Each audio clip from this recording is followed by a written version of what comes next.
আসসালামু আলাইকুম রহমতুল্লাহি ওবরাকাতু। প্রিয় দর্শক শ্রোতা, আশা করি সকলেই ভালো আছেন।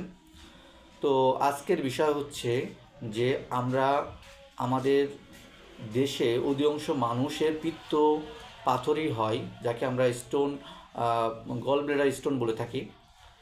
এই স্টোনটা কেন হচ্ছে বা আমাদের শরীরে কেন হয়, এটা নিয়ে একটু আলোচনা করব এবং ইউনানি চিকিৎসায় এর কী ধরনের চিকিৎসা আছে বা তার সাইড ইফেক্ট আছে কি না, বা অ্যালোপ্যাথি চিকিৎসা আসলে অপারেশন ছাড়া কি আসলে চিকিৎসা করা যায় কি না, এটা নিয়ে আলোচনা করবো ইনশাআল্লাহ।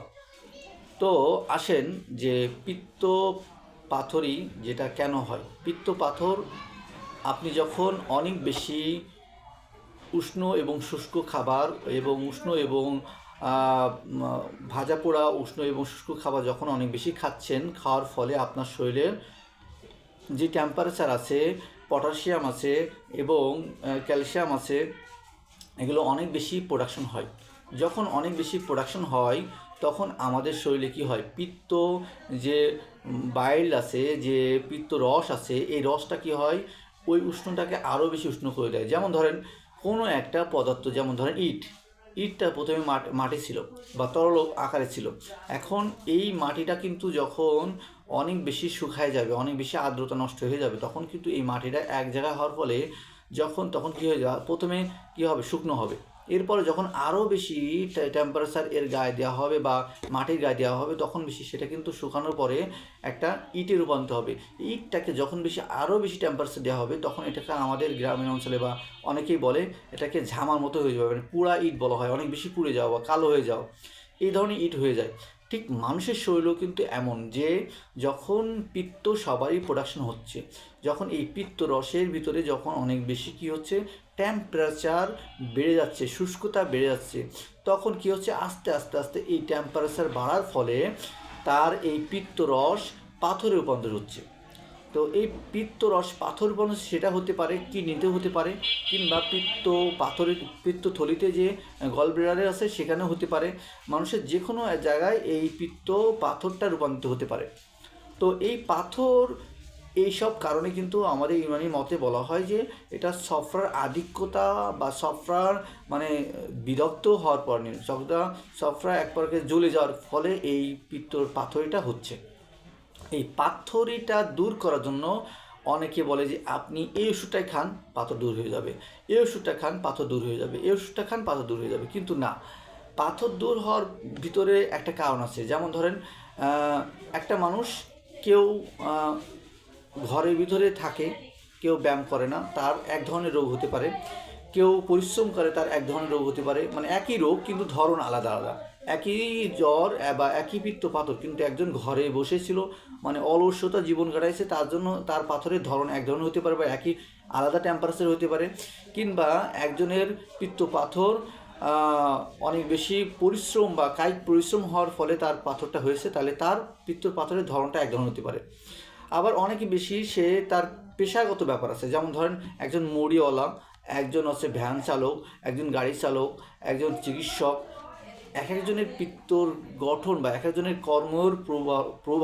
কর্মের কাজের প্রভাবের উপর ডিপেন্ড করে তার আখলাত আধিক্যতা হচ্ছে কি হচ্ছে না তার উপর ডিপেন্ড করে। এজন্য আমরা অনেক সময় জিজ্ঞেস করি যে আপনি কী ধরনের পেশার সাথে সম্পৃক্ত। তো এটা একটা ফ্যাক্ট। আর একটা ফ্যাক্ট হচ্ছে যে বিশেষ করে পুরুষের তুলনায় নারীদের বেশি হয়ে থাকে। কেন হয়ে থাকে? কারণ পুরুষের তুলনায় নারীদের শরীর অনেক বেশি কী থাকে, মানে মানে তুলনামূলকভাবে একটু শীতল প্রকৃতি থাকে এবং তাদের শরীর কী হয়, মানে অনেক বেশি ময়েশ্চার গ্রহণ করার ক্যাপাবিলিটি কম থাকে। মানে ময়েশ্চার বলতে যেমন ধরেন তারা পানি কম খায়, তারা হচ্ছে শুধু ক্রিমটা ইউজ করে, মনে করে যে ক্রিম ব্যবহার করলে অনেক বেশি বেটার ফলাফল হবে, এই জন্য ক্রিম ইউজ করে। কিন্তু পানি যে তার জন্য সবচেয়ে বেটার, কিন্তু সেটা পানি না খাওয়ার কারণে কিন্তু এই ময়েশ্চার লেভেলটা কী হয়, কম থাকে। এই আছে একটা বিষয়। আর একটা বিষয় যে কিছু মানুষ অনেকে মন্তব্য করে থাকে যে সুন্দরী মহিলা বা সুন্দর পুরুষদের কিন্তু এই ধরনের পিত্ত পাথর অনেক বেশি হয়ে থাকে। আসলে এই কনসেপ্টটা কিছুটা হলেও ইউনানির সাথে মিল আছে। যেমন ধরেন ইউনানি চিকিৎসকরা বা ইউনানি ফিজিশিয়ানরা মনে করে থাকে যে যার শরীরে যত বেশি পিত্ত বা বাইল অনেক বেশি থাকে, সে তত বেশি উজ্জ্বল বর্ণের হয়ে থাকবে। কারণ যদি যেখানে আলো থাকবে সেখানে কিন্তু যত বড়ই অন্ধকার থাকুক না কেন সেটা কিন্তু দ্রবীত হয়ে যায়। ঠিক পিত্তটাকে ধরা হয় মানুষের শরীরের একটা আলো, একটা রশ্মি, যেটা মানুষের শরীরের মানে রক্ত সার্কুলেশন, মানুষের শরীরের মানে এই যে মলের ধরন বা মলের কালার, এটা কিন্তু ডিপেন্ড করে পিত্তের উপরে।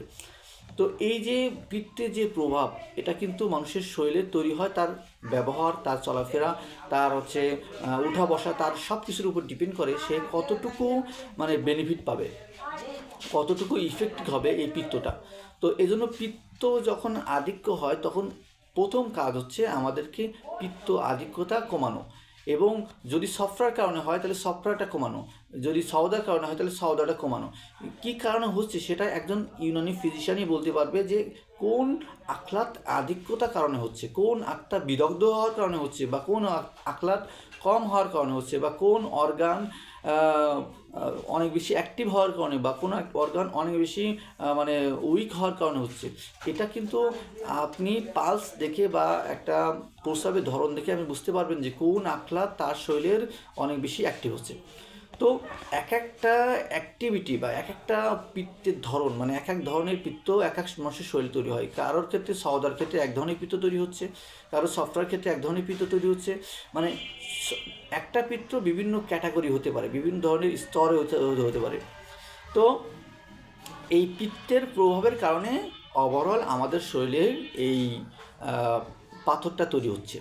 এই পাথরটার বিশেষ করে কিছু কিছু মানুষের খাদ্য অভ্যাসের কারণে কিন্তু তৈরি হয়। যেমন ধরেন কেউ পান খাচ্ছে, পানের সঙ্গে অনেক বেশি জর্দা, অনেক বেশি চুন খাচ্ছে, তাদের কিন্তু এই পাথরটা হতে পারে।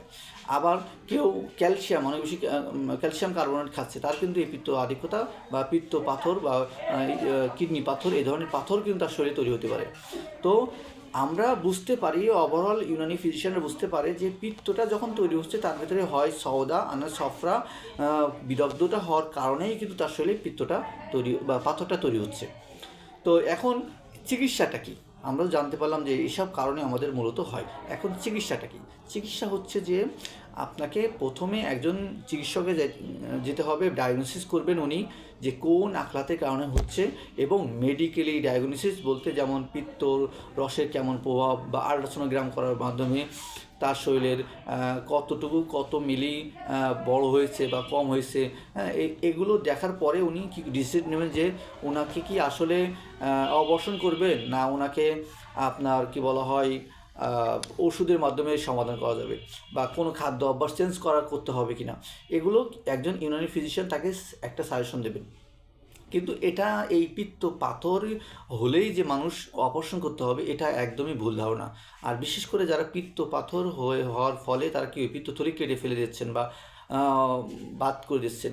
হ্যাঁ, অনেক চিকিৎসকরা বলেন, যারা বড় বড় ডাক্তার, তারা মনে করেন যে পিত্তথলির কোনো গুরুত্ব দেহেতে নাই, কারণ তারা মনে করে যে পিত্ত তো সরাসরি বাইল ডাক দিয়ে সরাসরি একদম স্টোমাকে যাচ্ছে, তাহলে ওর থলিতে তো জমা থাকতো।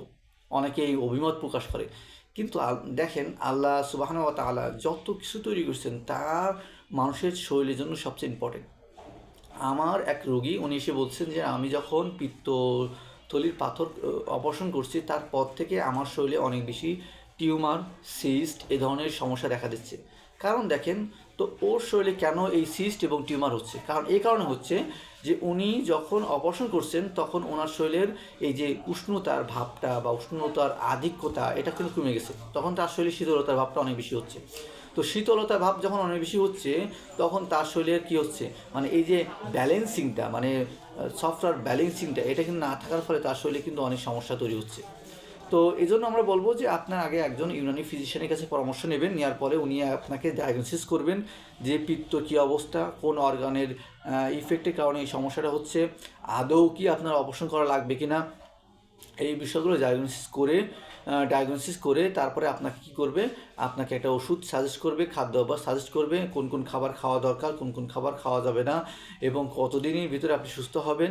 ইনশাল্লাহ আশা করা যায় যে আপনি এতদিনের সুস্থ হবেন, এই ধরনের আশ্বাস আপনাকে দেবে।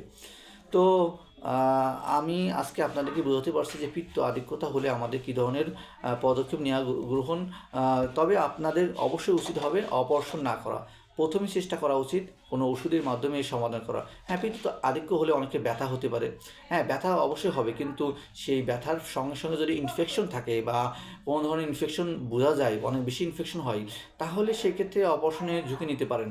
অনেকে আপনাকে ভয় দেখাবে যে আপনি বাস্ট হয়ে যাবে, এই সমস্যা হবে, ওই সমস্যা হবে। হ্যাঁ, তো এই যে প্রথম স্টেপে যদি থাকে তাহলে ব্যথাটা হয়তো বা অল্প অল্প হবে। তাহলে আপনি দেখবেন যে ভালো মানের ওষুধ খাওয়ার ফলে আপনি আস্তে আস্তে এই ব্যথাটা কী হয়ে যাবে, উপশম হবে, এবং খাদ্য অভ্যাস যত দ্রুত চেঞ্জ করবেন তত তাড়াতাড়ি এই সমস্যা থেকে সলভ হবে। তো সবাই ভালো থাকবেন, সুস্থ থাকবেন। আসসালামু আলাইকুম ওয়া রাহমাতুল্লাহি ওয়া বারাকাতুহু।